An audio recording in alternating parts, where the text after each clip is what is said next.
심층 분석을 좀 해볼까 합니다. 네. 왜 이렇게 시간이 많이 됐어? 큰일 났는데? 네.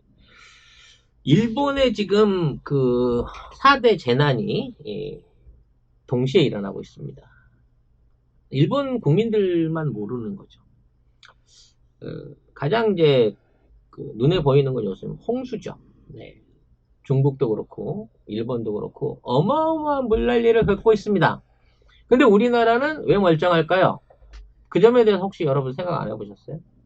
양쪽에 껴있는 가운데 있는 대한민국의 멀쩡한데 지금 저렇게 중국과 일본은 난리인 건가 라는 부분을 한번 우리가 좀 생각을 해보자는 차원에서 얘기를 드리려고 해요. 근데 우리는 한 번도 아주 오래전부터 그 정도로 재난이 있었던 적은 없지 않나요? 글쎄요, 우리한테도 재난은 물론 있었습니다만 지금에 있는 재난 상황은 조금 스케일이 다르잖아요. 그동안 우리가 겪어왔던 거랑 스케일이 다릅니다. 네. 이게 왜 이렇게 나왔지? 이게 지금 이 동아시아를 관통하고 있는 장마 전선이 현재 상황인 겁니다. 그리고 지금 이제 6월 달부터 계속됐던 중국의 폭우, 그리고 최근 6월 초에 일본의 이제 구마모토, 규슈 지역에 있었던 구마모토 지역에서의 홍수가 일어났을 때는 요 라인이 조금 더 올라왔었다는 거죠. 근데 이걸 그 비그룹의 분포를 보시면 여러분들이 굉장히 중요한 포인트를 보실 수 있는데요.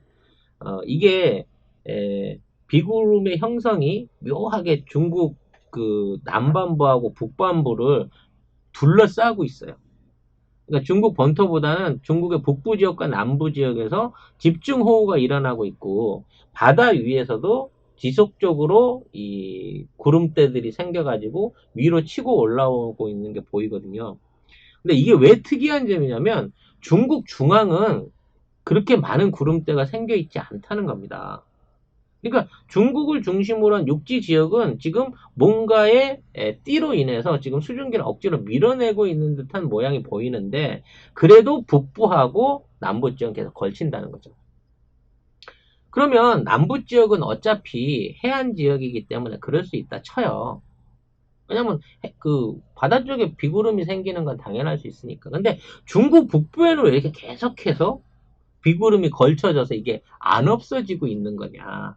이거를 이해해야 된다는 거죠. 북부. 음. 이거는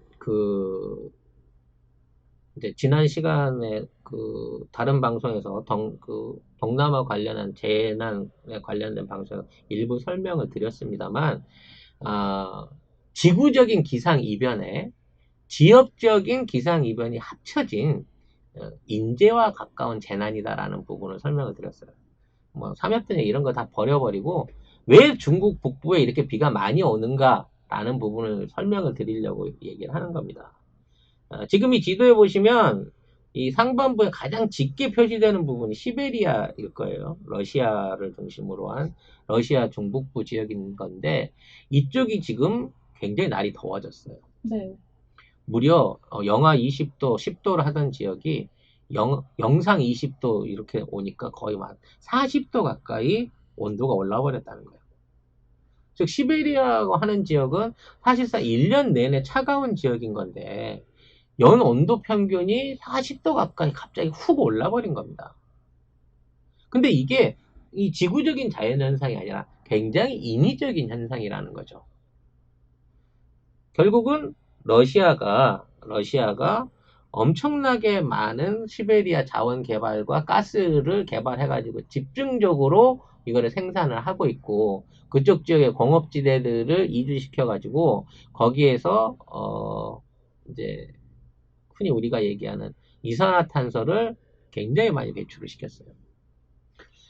그래서 지역적인 온난화가 일어난 겁니다. 그러면 아니 그 뭐 공장 좀 짓고 뭐 유전 좀 생긴다 그래서 그게 한꺼번에 그렇게 온난화가 될 수 있나요? 라고 생각을 하시는데요. 시베리아의 동토가 녹았잖아요.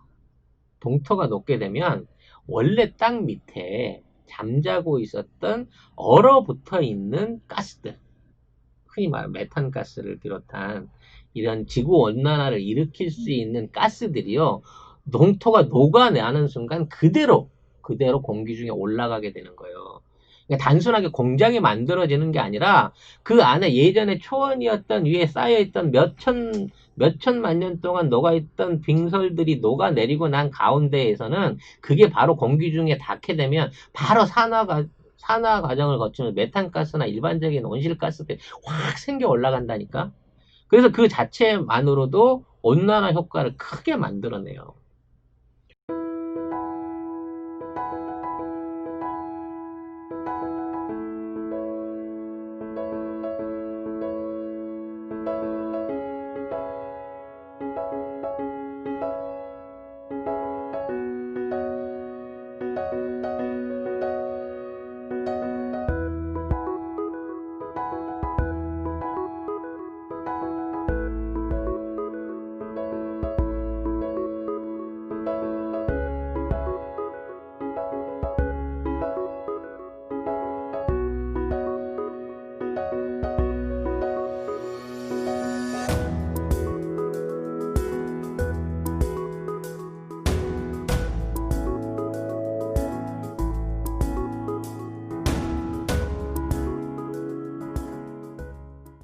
그래서 이렇게 만들어낸 온난화 효과가 이 북극권에서 흘러내려오던 차가운 공기를 막아주던 시베리아 기단을 파괴해버린 거예요. 즉, 찬 공기를 막아주는 일종의 벽을 파괴를 해버린 겁니다. 그게 파괴된 상황에서 그 북극권에 찬 공기가 흘러내려오는데 이거는 영하 50도, 60도가 달하는 정말 어마어마하게 차가운 공기들이 흘러내려오는 거예요. 그래서 이 중앙에 있는 따뜻해진 공기하고 이 공기가 만나서 부닥치게 되면서 이 공기들이 이 양이 적잖아요. 쉽게 말해 밀도가 낮기 때문에 이 뜨거운 공기들을 가르지 못하고 그 뜨거운 공기 위로 이렇게 솟아 올라가게 됩니다. 그러니까 뜨거운 공기층 위로 이렇게 밀려 올라가게 되는 거죠. 차가운 공기들. 정상적이면 얘가 이 공기들을 가르고 배를 가르듯이 쭉 밀고 내려와야 되는데 이게 안 되고 위로 이렇게 거슬러 올라간 거예요. 그렇게 되다 보니까 아래쪽은 공기가 따뜻한데 위쪽은 차가운 공기가 흘러가는 현상이 만들어지게 되는 거죠. 그렇게 흘러내려온 공기들이 어디로 갔냐? 지금 중국 북부에 온 거예요. 근데 이 중국 남부 지역 해류를 통해 가지고 평상시보다 엄청나게 많은 수증기들이 공급이 됐습니다. 이 수증기가 공급된 이유는요, 우리가 흔히 제가 한번 얘기를 드린 적이 있는데, 문화나와 같이 하는 방송에 메뚜기 떼 얘기를 드린 게 있는데, 인도양의 다이폴이라고 하는 그 현상하고 연관지어서 생각을 해야 돼요. 그러니까, 이게 어디 갔지? 제가 다른 옵션을 지금 하고 있는 것 같아요. 인도양 앞바다는 전통적으로 적도에 가깝기 때문에 일조량이 굉장히 높은 지역입니다. 네. 그래서 이 일조량이 이 높은 지역에 해류가 만들어지게 되면요, 쉽게 말해서 인도양판의 뜨거운 해류와 태평양판에 있는 차가운 해류가 서로 이렇게 부딪히게 돼요. 그러면서 순환을 하게 만들어지는 거거든요. 그럼 왜 인도양은 이렇게 뜨거운데 태평양은 덜 뜨겁냐? 일단 물량이 다르고요. 해심이 틀려요. 이쪽이 바다가 훨씬 깊은 거죠. 태평양 쪽은. 그러니까 상대적으로 수심이 낮은 인도양판의 바다 쪽 물들이 훨씬 더 빨리 끓게 되는 겁니다. 그래서 더 뜨거운 수증기를 만들어내면서 이 중간 계층에서 비구름이 만들어져요. 그래서 이렇게 만들어진 비구름이 겨울철 지역에서는 이제 주로 아프리카 쪽으로 넘어가게 됩니다. 그러다가 이게 봄, 가을, 여름이 되게 되면 이 태평양판의 틈을 타고 태평양 저기압의 위쪽을 타고 인도 차이나 반도를 거쳐서 쭉 흘러오게 되는 거예요. 이해가 되시죠? 즉 인도 앞바다에서 만들어진 물온도하고 태평양 앞바다에서 만들어진 물온도 때문에 생겨난 거대한 비구름들이 호주로는 안 가. 그러니까 호주가 가물고 계속해서 산불이 생기는 거예요. 아프리카 일부를 살짝 적셔주고 아프리카 쪽 이게 지구의 그 자전의 흐름을 따라가지고 이 흐름을 따고 쭉 인도 차이나를 거쳐서, 이제 동아시아로 쭉 흘러오게 된다는 거예요. 이렇게 흘러오는 과정 중에 생겨나는 게 거대한 비구름인 건데, 이제 지구 온난화가 일어나면서 이렇게 만들어진 비구름의 양이 점점 더 많아진다는 거예요. 그리고 여름이 가까우면 가까울수록 훨씬 더 많아진다는 겁니다. 그래서 이렇게 흘러오는 비구름이 사실은 바다 위를 스치고 지나가야 되는 건데, 자, 그 중에 일부가 중국 쪽으로 흘러 올라왔을 때 상공에서 뭘 만나게 되느냐? 아까 시베리아에서 날아온 굉장히 차가운 공기를 만나게 되는 거예요. 그러면서 급격하게 얼어붙어서 비나 우박이나 눈으로 쏟아지고 있는 겁니다. 그러니까 지금 이 지도의 맨 하단에 제주도보다 훨씬 남방에 있는 하이난도에서 거의 역사상 처음이라고 할 정도로 처음 보는 눈발이 날린 거예요. 온도가 30도 가까이 올라가야 되는 이 6월달 말 시즌, 6월 25일, 이 하이난도에 눈발이 몰아쳤다는 얘기예요.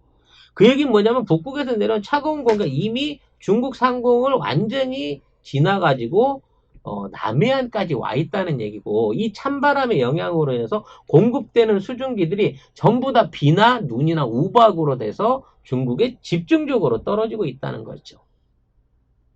그리고 이렇게 생성된 비구름들이 중국에 의해서 위쪽으로 당겨져 올라가는 순간 한국 남부와 일본 본토에도 엄청난 강우량을 만들어낼 수 있는 비구름으로 이 전선들이 흘러오고 있다는 겁니다. 대단하지 않습니까? 네. 이러한 영향을 만들어내는 이 비구름들이 지금 보시는 대로, 이거 보이세요, 여러분? 일본 반도를 통해 가지고 일본 이 지금의 구마모토라고 보이는 지역을 계속해서 강타를 하다 보니까 쏟아지고 있는 비의 양이 뭐 시간당 100ml 가까운 어마어마한 비들이 쏟아지고 있다는 거예요. 지금 중국에도 30일 내내 비가 내리고 있거든요.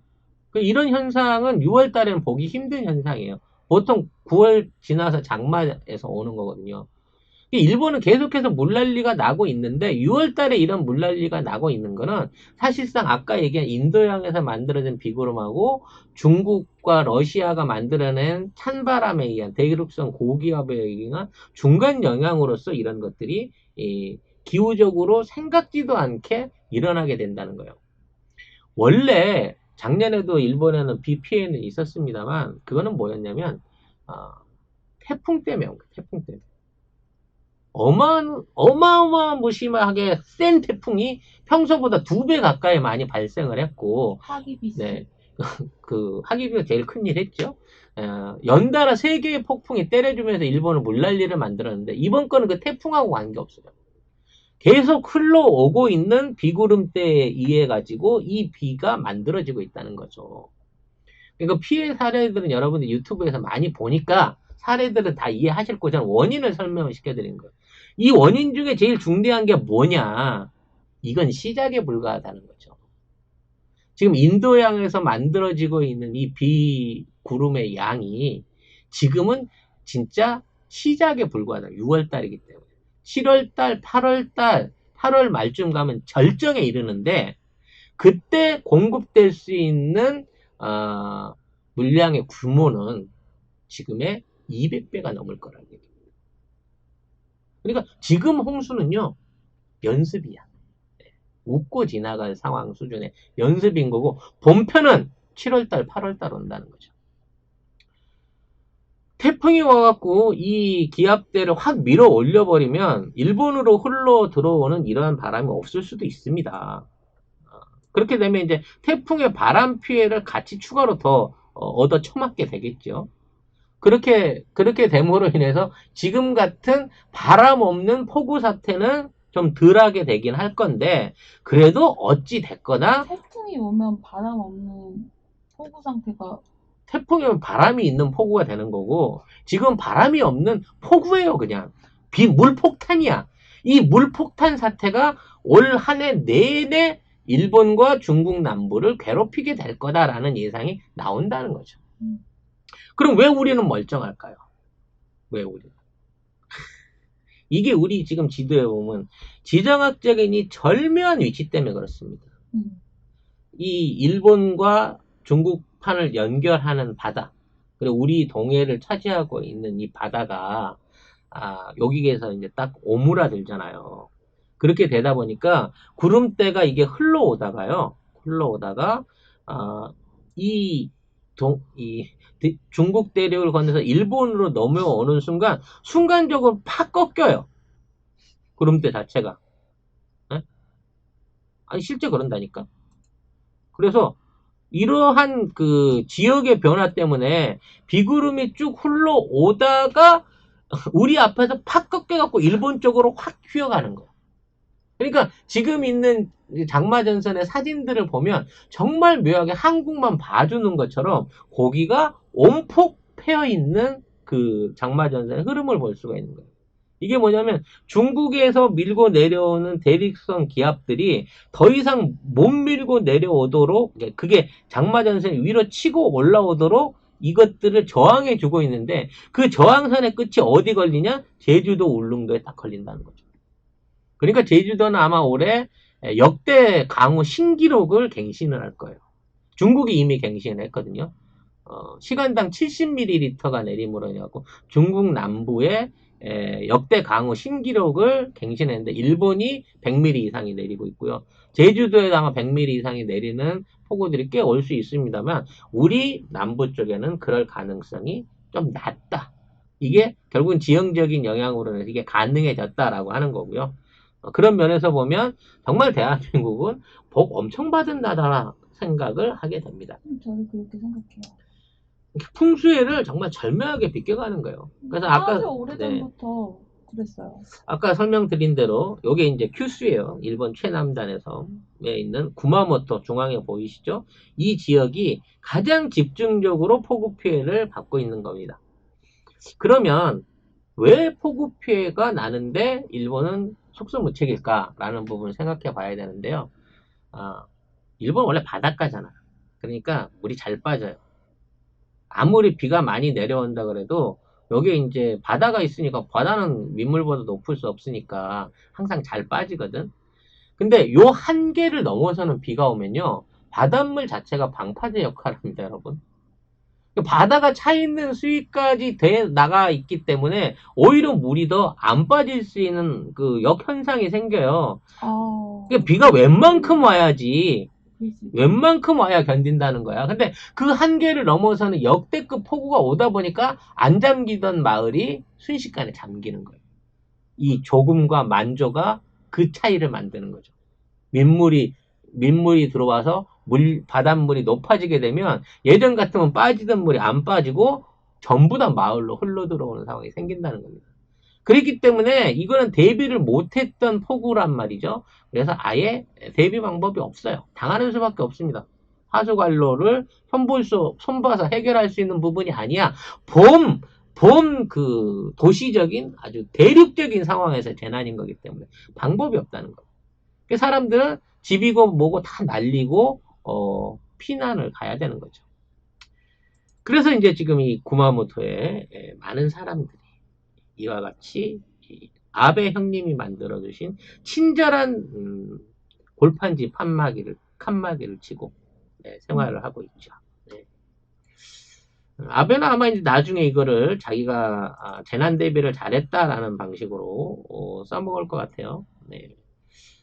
골판지 침대도 보이고요. 올림픽 때 못 써먹은 물건들이 여기에 전반적으로 사용될 가능성이 높아 보이고요. 그러므로 인해서 아베 형님네 회사는 더욱 많은 돈을 벌게 되지 않을까라는 생각이 듭니다. 이렇게 골판지 근황. 네, 골판지 근황까지 여러분한테 알려드렸고요. 이런 사안은 이제 일본 안에서 크게 부각되지도 않죠. 왜? 구마모토니까. 그리고 규슈가 원래 자민당의 힘이 좀 없습니다. 인기가 별로예요. 그렇기 때문에 구마모토에 대한 제대로 된 행정 지원을 기대하기 힘들다. 제가 알기론 구마모토 지진 복구도 아직 다 되지 않은 걸로 늘 말씀드리잖아. 도심지 가까운 데는 사람이 많으니까 복구를 해야 되지만, 저기 그 구석진데 어촌이나 낙도나 산속에 살고 계신 노인네들을 위해서 엄청난 복구 비용을 들여 복구해주지 않아요. 왜? 민영화니까. 어떻게? 발전기나 좀 갖다 드리고 정기적으로 생활지원금 이렇게 내드리면서 웬만하면 도시에 나와 사시지. 이런 데 와서 사시니까 저희가 해드릴 수 있는 게 이렇게 없잖아요. 라는 방식으로 얼버무리고 안 합니다. 생각해보세요. 노인네 두 분 살고 계시는 산속으로 2,000km, 뭐 2km 이상을 전기선 복구하기 위해서 도로 깔고 선 깔아주고 그게 얼마나 많은 돈이 들어가는데 차라리 한 달에 한 100만 원씩 갖다 드리면서 이걸로 일단 합의 치는 걸로 하고 조금만 더 기다리세요 하고 위로금 주는 게 싸게 맥힌다니까. 일본의 그게 복구 사안인 거예요. 맞아요. 작년 태풍, 9월 태풍 치바도 아직 복구가 되지 않았어요. 네. 정말 태풍 얘기만 했는데 시간이 이렇게 많이 가네. 이거 어떡하지? 근데 오늘 방송하신 것 중에 가장 에너지가 넘치신 것 더 넘치는 에너지로 여러분한테 알려드리고 싶은 게 있습니다.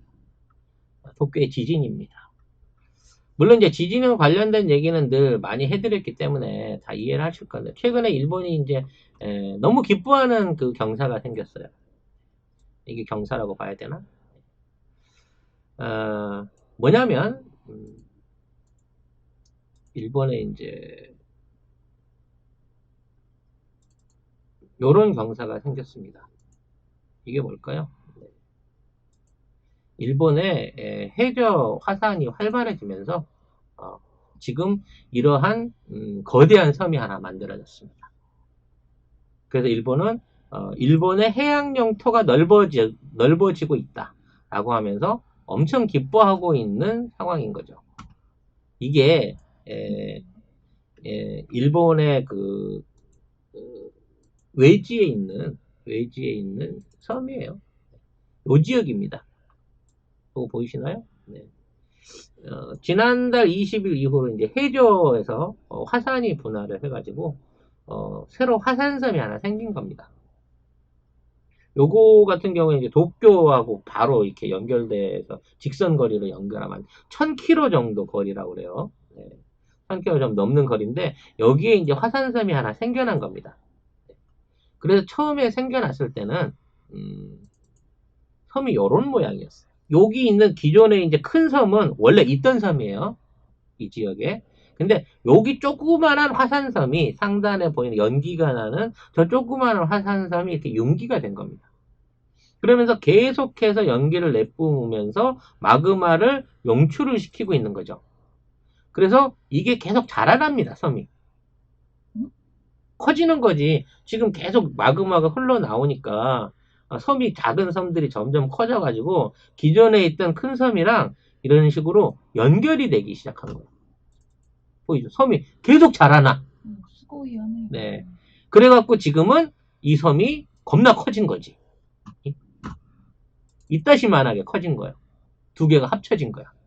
그리고 지속적으로 계속 분할을 하면서 뭔가 이제 용암과 마그마를 계속해서 공급을 하고 있다는 거죠. 그래서 이걸 갖고 일본 애들이 겁나게 좋아하고 있습니다. 진짜 좋아해요? 여기 무인도라서 섬 주민은 없었어요. 왜냐면 이 섬이 커지면 그동안 열도로 구분되는 게 아니라 섬이 커지면 우리나라 제주도처럼 이게 그 덩치가 커지게 되면 이게 이제 정식 국제지리학회 섬으로 등재가 된단 말이야. 그러면 여기를 열도가 아닌 섬이 되는 순간 여기에서 해양 영토가 추가로 200캐리가 생겨나는 거야. 그렇기 때문에 야, 잘 됐다. 이번 기회에 새 영토가 생겨나갖고 우리가 이제 앞으로 남방으로 더더욱 바다에 대한 영유권을 주장할 수 있게 됐다. 그래서 겁나게 좋아하고 있어요, 전국 애들은. 네. 중국, 일본. 일본 애들은. 네. 복대기지. 복대기가 있다고 복덩이가 하나 생긴 것처럼 네. 그렇게 지금 이제 얘기를 하고 있는 상황인 겁니다. 근데 이게 좋기만 할까요? 네. 좀 이거를 위험 상황으로 볼 줄 알아야 된다는 겁니다. 사실은. 화산섬 같은데. 네. 이게 위성사진이에요. 네. 이 위성사진으로 보게 되면 지금 이렇게 이제 보라색으로 보이는 연기들이 일어나고 있어요. 이 보라색 연기는요, 용암하고 바닷물이 직접 닿았을 때 만들어집니다. 근데 이게 섬 주변으로 해서 쭉 이 보라색 연기들이 퍼지고 있는 거예요. 이건 뭐냐? 해저 화산을 통한 마그마를 통해 가지고 눈에 보이는 지역 말고 그쪽 지층 밑에서 이 해저 단층들이 활발하게 화산 활동을 하고 있다는 증거예요. 이 근처 바다는요, 수심이 거의 4,000m 정도 됩니다. 엄청 깊은 바다예요. 근데 그 4,000m 바다 밑에서 뭔가 용암이 끌어오르면서 이것들이 계속해갖고 성장을 하면서 커져가고 있다는 거죠. 아니, 근데 이쪽 나라는 지진에 대해서 굉장히 정통하지 않아요? 지진이 굉장히 취약한 나라라서? 그럼 이거를 대비를 안 했을까요? 문제는 얘가 지금 잔잔하게 마그마만 뿜어내서 끝나고 말 정도의 에너지가 아니라는 거예요. 바닷속을 통해 가지고 지금에 있는 이 지진 활동이 계속 연결된다고 하면 이 지진층하고 가장 근접해 있는 단층이 어디냐? 도쿄라는 거예요. 도쿄랑 직하거리로 1000km라니까 직접 거리로. 그러니까 이게 여러분 생각을 해보세요. 수천 도의 마그마가 밑에서 끌어오르면서 바다랑 만나고 있어요. 그러면 이게 수증기만 만들어내는 게 아니라 어느 순간 이 마그마가 움푹하고 튀어 올라오게 되면 뭐가 일어나겠어요? 어마무시한 규모의 폭발이 일어난다는 겁니다. 마그마가 밖으로 용출되는데 이 자체가 이제 화산 섬처럼 육지로 용출되면 막 용암이 튀고 용암석이 튀고 마그마가 불꽃처럼 막 이렇게 올라오잖아요. 근데 이게 바닷속에서 일어나면요 폭발력이 그거의 수십 배예요. 그러한 화산 폭발이 빵 터지면 어떻게 될까요? 지층이 막 흔들리겠죠. 흔들리면 기존의 단층대가 영향을 받겠어요, 안 받겠어요? 당연히 받겠죠. 근데 제일 가까운 단층대가 어디에 있다고? 도쿄에 있다고. 도쿄랑 직선거리로 1000km 거리로. 이게 좋아할 일이 아닌 거거든요, 얘네들이. 그러니까 그걸 왜 분석을 안 하고 있을까, 설마? 단순하게 이게 그냥 분화만 하다 끝났으면 좋겠다라는 바람이 들어있지 않을까 싶어요. 어쩌면 여기에 대한 위기를 경고해야 되는데 어떤 양심적인 지질학자의 경고나 조사를 받아들이지 않고 있는 게 아닌가 싶은 생각이 든다는 거죠. 네. 저는 이 해저 화산의 활발한 활동이 지금 섬을 하나 만들어내고 그 섬을 키워나가고 있는 이 활발한 활동이 그 활동에서 끝나지 않고 마그마 활성 단층을 더욱더 활성화시켜서 빵 터지게 됐을 때는 지난주에 잠깐 설명드렸던 도쿄 직하 지진의 직접적인 또는 간접적인 원인을 추가로 제공할 수 있다라는 생각을 해보게 된다는 거예요. 지금 예사롭지 않은 일본 지진들이 일어나고 있잖아요. 이게 원인이 될 수 있는 거예요? 이것도 하나의 원인이 될 수 있는 거죠. 근데 중요한 건 지금 일본 열도 전역에서 규슈 앞바다 쪽도 그렇고 이제 지금 이번에 새롭게 시작되고 있는 이 새로운 해저 화산섬도 그렇고 전 세계에서 가장 위험한 활화산들 10개 중에 4개가 일본 주변에서 지금 활발하게 활동을 하고 있는 거고 그 활동이 멈추지 않고 점점 더 강해지고 있는 모습을 보인다는 거지. 그러니까 뭔가 궁극의 어떤 그 폭발을 전제로 했을 때 주변에서 일종의 그 사전 폭발이 일어나잖아. 에너지가 모아져서 터지기 전에 뭔가 주변에서 준비 상황을 보여주는 건데, 그러한 상황들이 결과적으로, 점점 더 대지진의 어떤 그 전조들을 예고하고 있는 게 아니냐라는 생각이 든다는 거죠. 그래서 일본 방송이 단순하게 이것만 가지고, 이게 있네, 없네, 섬이 생겼네, 말았네라고 얘기할 수 있는 수준의 문제가 아니다라는 생각이 드는 거예요. 뭐, 뭐, 다른 얘기들은 많이 지난 시간에 했으니까, 대충 요 정도 상황도 우리가 생각을 해야 된다라는 부분을 말씀을 드렸고요.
또 하나는 도쿄에서 이제 확진자들이 계속 늘어나고 있어요. 우리 이제 고이케 여사가 당선이 됐어요. 60% 넘는 압도적인 지지율로 개표하자마자 1분도 안 돼갖고 당선 확정 뭐 이러고 떴다고 하는데, 그만큼 이제 워낙 다른 그 경쟁자가 없었던 거죠. 네. 예, 우리가 그 조금 기대했던 우리 영화배우 출신 정치인, 타로? 네, 타로 오빠도 뭐 상대가 되지 못했고요. 그냥 야권 연합을 했었어도 졌을 거라는 얘기가. 그렇죠. 연합을 했었어도 못 이길 수치 60%가 넘는 압도적인 지지율로 이걸 얻어냈습니다. 얻어낸 표가 몇 표? 300만 표. 1300만 인구 중에 300만 표의 표를 조직표로 제가 보기엔 달달 긁어가진 것 같아요. 네, 그래서 어찌 됐거나 당선을 확정을 짓고 2기를 이어나갈 수 있게 됐습니다만, 이분이 이제 본격적으로 도쿄도에 있는 봉쇄를 풀고 선거활동을 시작한 게 한 10일 이쪽 저쪽 되는데, 그때 이후로 도쿄도에서만 집중적으로 확산자들이 늘어나고 있다는 거죠. 이게 특히나 저는 이제 방송에서 말씀드렸던 유흥가를 중심으로 한 유흥가 중심의 확산들이 막 늘어나고 있는 거예요. 근데 검사를 안 해. 검사를 줄이고 안 하고 해갖고 하루에 200명도 안 하는 수준으로 유지를 시키고 있는데도 확진자가 120명, 150명씩 막 나와요. 그리고 확진자들 아까 말씀드린 유흥구에서 나오고 있는데, 그 유흥업소 어디에 종사하는 직원이었는가를 안 밝히고 있어요. 그러니까 유흥업소 직원들이 오직 하면 그래. 야, 그거 룸사롱에서 감염된 건지, 아니면은 호객업소에서 감염된 건지, 호스트바에서 된 건지, 아니면 클럽에서 된 건지 얘기를 좀 해줘라. 니네들이 그냥 유흥업소 쪽 종사자가 됐다라고만 하니까 우리까지 같이 피탈을 맞는 거 아니야. 정확하게 어딘지 업소 이름을 까라고 얘기하는데, 그거는 관행이 아니다라고 그래가지고 우리처럼 구체적인 피해자, 아니 그러니까 피해자가 아니죠. 감염자의 정보를 공개를 안 하고 있어요. 그렇기 때문에 미궁 속에서 계속해서 확진자가 늘어나고 있다는 거지. 이렇게 되다 보니까 유흥업소나 이런 쪽에 있는 종사자들 자체는 아예 검진을 거부하는 사태가 생기고 있다는 거예요. 증상이 있어, 의심 증상이 있어, 검사를 받으라고 권유를 받아도 안 해. 나 이거 돌리면 가게 못 돌려. 이런 방식으로 가고 있기 때문에 이제 도쿄 안에서의 어떤 그 재확산 조짐은 이제 본격적으로 이제 터지기 시작할 거라는 가능성이 지금 보여지고 있습니다. 더 문제는 이제 고이케 여사가 앞으로 아베 정권과 함께 이제 도쿄도를 새로운 스마트 시티로 만들기 위해서 얼마만큼 마른 개혁인데, 얼마만큼 많은 정책적인 변화와 SOC 투자를 다시 할 거냐의 부분인 거예요. 그리고 이 과정에 돈이 얼마나 많은 돈들이 만들어져 가지고 도쿄도의 어떤 시민들의 세금에서 부담이 되거나, 저는 국가 SOC가 여기에 미상자원으로 소비되는 이른바 일본식 그 뉴딜 정책의 중심으로 도쿄가 앞으로 계속 활용될 가능성이 높아졌다는 거예요. 그러니까 더더욱 다시 통제를 한다는 건 불가능한 상황인 거고, 도쿄는 지금 있는 상황에서 이제 흥청망청 거리는 분위기를 이어져 가면서 내부적 감염은 계속 올라가는데, 거기에 불구하고 뭐 회의도 많이 해야 되고 새로운 정책도 만들어 건설도 해야 되고 또 인적 교류도 많아지고 하는 이른바 확산의 어떤 소돔과 고모라 같은 도시로 변화하게 될 가능성이 높아졌다는 거죠. 그리고 이 고이케 지사가 이제 2기에 들어서 아베하고 협조를 제대로 할 거냐, 아니면 원래 자기가 좋아하던 그 아베의 반대편 세력하고 손을 잡고 반아베 전선을 펼 것이냐, 이런 것들도 아주 정치적인 주목을 받고 있는 상황이 됐다는 거예요.